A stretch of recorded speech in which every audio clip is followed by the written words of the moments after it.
அன்பு மகனே, ஒரு பெண்ணை நீ திருமணம் செய்வதாக இருந்தால் அந்த பெண்ணிடம் நான் கூறும் அறிவுரைகளை நடைமுறை செய்தால்தான் நீ மகிழ்ச்சியாக அவளுடன் வாழலாம் என்றார்.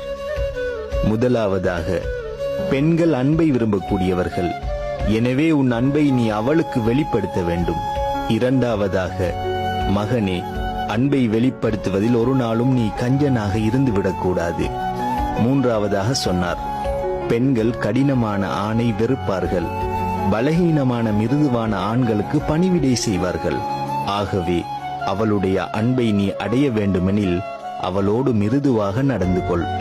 நான்காவதாக சொன்னார், பெண்கள் கணவனிடம் நல்ல பேச்சையும் அழகான தோற்றத்தையும் உடல் ஆடை பரிசுத்தத்தையும் எதிர்பார்ப்பாள். எனவே உன் உடலையும் பேச்சையும் தோற்றத்தையும் அழகாக்கிக் கொள் என்றார். ஐந்தாவதாக கூறினார், உன் வீட்டில் உனது மனைவி அரசியாக ஆள்வதற்கு பார்ப்பாள். அவளை அரசியாக ஆள்வதற்கே விட்டுவிடு, நீ சந்தோஷமாக வாழ்வாய் என்றார். ஆறாவதாக சொன்னார், பெண்கள் கணவரின் உழைப்பை விரும்புபவர்கள்.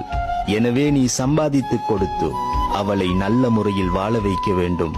அதே சமயம் உன் குடும்பத்தையும் கவனிக்க வேண்டும், அவளையும் நல்ல முறையில் வாழ வைக்க வேண்டும் என்றார். ஏழாவதாக சொன்னார், பெண்கள் வளைவிலிருந்து படைக்கப்பட்டவள். அதுதான் அவளின் அழகின் ரகசியம்.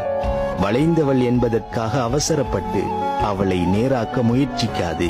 அவளோடு நீயும் வளைந்து நடந்து சரியாக்கிவிடு என்றார். எட்டாவதாக கூறினார், பெண் என்பவள் நீ வாழ்க்கையெல்லாம் நலவுகள் செய்தாலும் உன்னிடம் ஒரு நலவையும் காணவில்லை என சொல்லிவிடுவாள். அதற்காக நீ அவளை வெறுத்து விடாதே. இறுதியாக சொன்னார், பெண் என்பவள் உன் சிறை கைதி. சிறை கைதியாக வந்தவளின் மீது இரக்கப்படு, படைத்தவன் உன் மீது இரக்கப்படுவான்.